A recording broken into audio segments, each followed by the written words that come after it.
প্রতি বছর 14 ডিসেম্বর দিনটিকে জাতীয় শক্তি সঞ্চয় দিবস হিসেবে পালন করা হয়। সারা দেশের সঙ্গে বৃহস্পতিবার রাজ্যেও দিনটি উদযাপন করা হয়।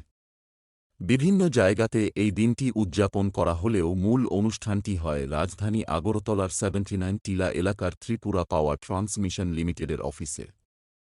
এই অনুষ্ঠানে প্রধান অতিথি হিসেবে উপস্থিত ছিলেন রাজ্যের বিদ্যুৎ দপ্তরের মন্ত্রী রতন লাল নাথ। অনুষ্ঠানে বক্তব্য রাখতে গিয়ে মন্ত্রী বলেন, রাজ্যের বিদ্যুৎ ক্ষেত্রকে ব্যাপকভাবে উন্নত করার জন্য বর্তমান সরকার একের পর এক পদক্ষেপ গ্রহণ করে চলছে। এর জন্য একাধিক বিদ্যুৎ সংস্থার সঙ্গে রাজ্য সরকারের চুক্তি হচ্ছে। বিদ্যুৎ সাশ্রয় বিষয়টিতে বর্তমানে গুরুত্ব দেওয়া হয়েছে। মন্ত্রী আরও বলেন, সময়ের দাবি মেনেই প্রয়োজন শক্তি সংরক্ষণ। এ বিষয়ে প্রত্যেক বিদ্যুৎ ভোক্তা সমেত ছাত্রছাত্রী ও সমস্ত অংশের মানুষকে সচেতন হতে হবে। অপ্রয়োজনে বিদ্যুৎ ব্যবহার রোধ এবং বিদ্যুৎ চুরি রোধে সকলকে এগিয়ে আসতে হবে। এদিনের এই অনুষ্ঠানে মন্ত্রীর পাশাপাশি বিদ্যুৎ দপ্তরের সচিব, অধিকর্তাসহ অন্যান্য আধিকারিকরা উপস্থিত ছিলেন। রাজধানী আগরতলার পাশাপাশি রাজ্যের অন্যান্য জায়গাতেও এদিনের এই কর্মসূচি পালন করা হয়। আমাদের চেয়ারম্যান সাহেব বলছিল যে পার ইউনিট বিদ্যুৎ পার হেড এটা কমাতে হবে। এটা খুব ইম্পর্টেন্ট। যদিও অন্য রাজ্যের তুলনায় আমরা একটু বেটার পজিশন আছি, তবুও আমাদের উপরে যেন অন্যরা থাকে, আমরা যেন নিচের দিকে থাকি, এই জায়গায় যেতে হবে। আমি শুনেছি 2018-তে কত ছিল? 240। আজকে আমাদের 300 এবং আগামী দিনে কিন্তু আমরা 2030 কত লাগবে? 2030-এর মধ্যে আমাদের লাগবে 700 মেগাওয়াট লাগবে। এবার সেপ্টেম্বরে পুজোর সময় আমাদের ছিল হাইস্ট 200 মাসে দুটি, আর 100 মাস বর্ষ বাংলাদেশকে দিয়েছে। তার মানে কোথেকে বিদ্যুৎ পাবে? গ্যাস শেষ হয়ে যাচ্ছে। সতর্ক থাকতে হবে, সচেতন থাকতে হবে। এবং আমরা ন্যাচারাল যা একমাত্র সূর্য, জল কিন্তু কমে যাচ্ছে। সূর্য যতদিন আছে পৃথিবী ততদিন থাকবে। সুতরাং সূর্যকে ব্যবহার করুন যত পারি, যাতে সূর্যকে ব্যবহার করে যেন আমরা এগিয়ে যেতে পারি। ওই ক্ষমতাটা পাওয়ার কমবে না। সুতরাং সবাইকে আগামী দিনে আমাকে কি দিয়েছে? গ্যাস দিয়েছে। আপনি কি দিয়েছেন? আমরা কিছু দিই না। এটা কিন্তু খুব ইম্পর্টেন্ট জিনিস। পাবো সবকিছু প্রকৃতিকে তুলে নিচ্ছি, সবকিছু জল যা কিছু সব নিয়ে নিচ্ছি প্রকৃতিকে, গাছকে ফিনিশ করে দিচ্ছি। কোন পরিবেশ এই জায়গায় চলে গেছে। আজকে এই সময় আমরা মাফলার থেকে আরম্ভ করে সবকিছু করতাম, এখন হাফ সোয়েটার এই গরম লাগে। আজকে ভাবতে হবে, এই জিনিসটা মনে রাখবেন, খুব ইম্পর্টেন্ট। তাহলে আমাদের ধীরে ধীরে মাটির নিচে কয়লা শেষ হয়ে যাচ্ছে। আমাদের রাজ্যে কয়লা নেই, কিন্তু আমাদের রাজ্যে কি আছে? গ্যাস অনেক কমে যাচ্ছে।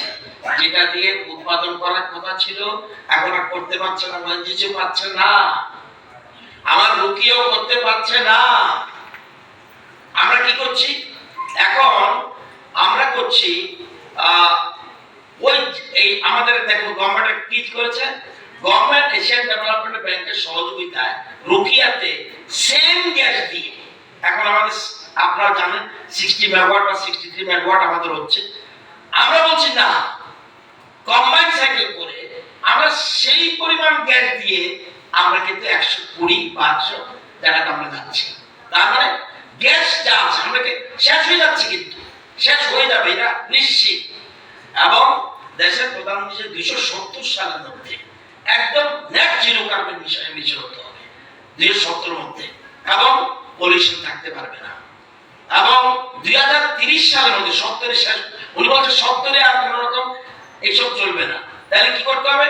2030 সালের মধ্যে 500 গিগাওয়াট, মানে 5 লক্ষ মেগাওয়াট আপনাকে রিনিউয়েবল এনার্জিতে জেনারেট করতে হবে।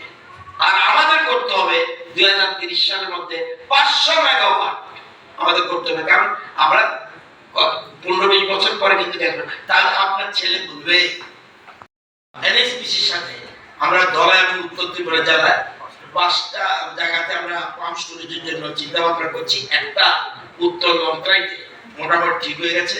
এটা হলে ত্রিপুরার অর্থনৈতিক ক্ষেত্রে বিরাট পরিবর্তন আসবে। আমরা সেখানে প্রায় 800 মেগাওয়াট আমরা করতে পারবো বলে আমাদের আশা, এবং এটা অলরেডি প্রথম সার্ভে তারা করেছে, দ্বিতীয় সার্ভে করেছে, এবং বর্তমান সার্ভে তো আমরা লেটেস্ট ইনফরমেশন পেয়েছি তারা 16 তারিখ আসছে এমওইউ সই হতে যাচ্ছে।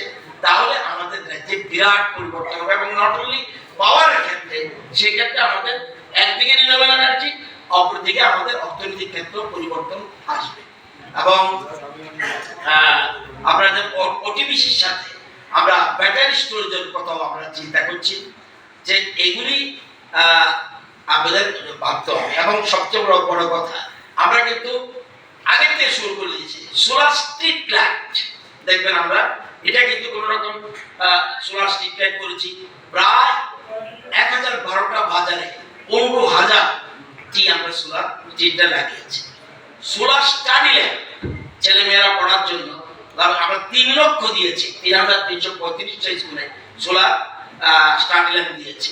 সোলার পাম্প খুব গুরুত্বপূর্ণ। দেখবেন আমাদের সেচের ব্যবস্থা আমাদের ভালো না, সেই জন্য আমরা সোলার পাম্প খুব পপুলার এখন, পিএম কুসুম বলে, এটার মাধ্যমে আমরা কৃষি জমিতে 4,348 একর কৃষি জমিতে আমরা এই সোলার পাম্প লাগিয়েছি।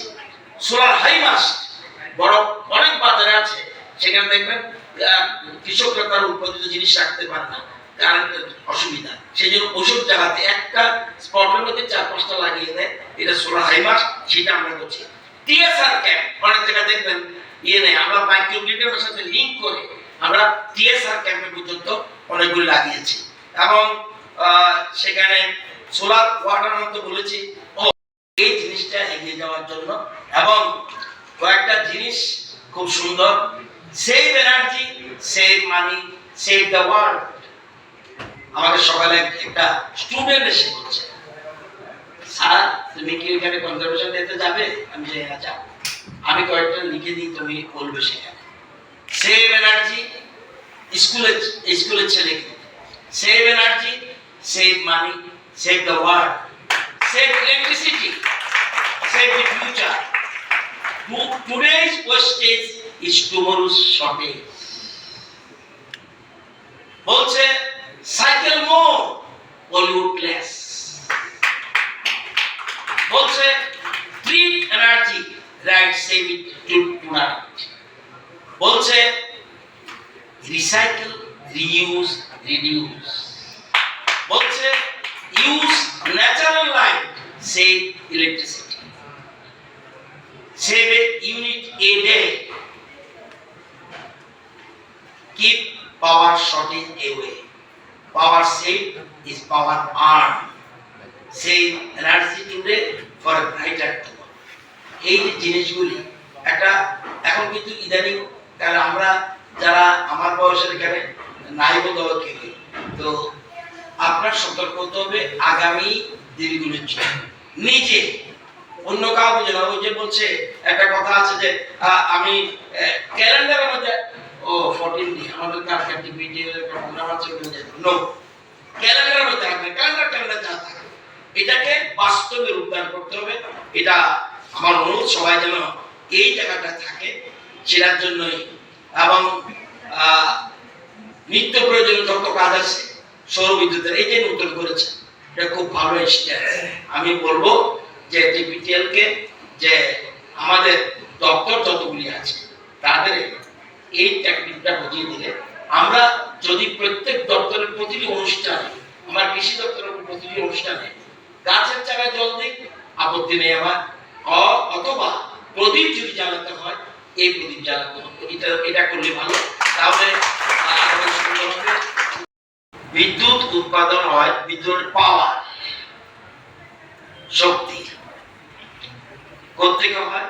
জল, কয়লা, প্রাকৃতিক গ্যাস, সূর্য, উইন্ড, বায়োমাস মানে গোবর, পেট্রোল, ডিজেল, সাধারণত এগুলোর থেকে হয়। কিন্তু এই যে এগুলি আসে, এগুলি কিন্তু কিছু কিছু জিনিস একদম শেষ হয়ে যাচ্ছে।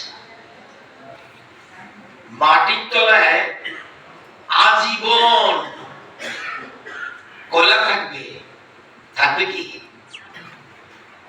তাহলে গ্যাস, আমাদের রাজ্যে আমরা অনেকে বলি গ্যাসের উপরে বাড়ছে। এই গ্যাস কি প্রচুর? না, সবকিছুই প্রাকৃতিক জিনিসগুলি, যেমন স্বর্ণ থাকে, বিভিন্ন ধরনের থাকে, পেট্রোল থাকে, ডিজেল পেট্রোল থাকে, এই যে জিনিসগুলি থাকে প্রাকৃতিক জিনিসগুলি, এগুলো কিন্তু শেষ হয়ে যাবে। এবং এই জিনিসটা ভালো করে বুঝছে কি দেশের প্রধানমন্ত্রী। উনি বলছে এখন থেকে সাবধান হয়ে যাও, এবং উনি চাইছে এই যে আজকে এখানে আমরা দেখেছেন আমরা প্রদীপটা জ্বালিয়েছি একটা সুইচের মাধ্যমে, এটা কিন্তু কার্বন বেরোচ্ছে। অন্য সময় কি দেখবেন মোমবাতি জ্বালালে ধোঁয়া বের হয়, এটা কার্বন, এটা কিন্তু কি বলে এটাকে কার্বন এমিশন হচ্ছে। তাহলে না, একটা পার্টিকুলার কি পলিউশন, এই ওটা পলিউশন হচ্ছে, এটাকে পলিউশন হচ্ছে। এই আজকে যে ডিসেম্বর মাস, এখানে কি ফ্যান লাগছে? এসি চলছে, একটা চলছে, হ্যাঁ? একটা চলছে। এখন কিন্তু তাহলে একটা চলছে, শীতকাল বলছে এখন, তাহলে আপনাকে এসি লাগাতে হচ্ছে। তার মানে পরিবেশকে আমরা নষ্ট করছি, পরিষ্কার কথা। এই যে বলছে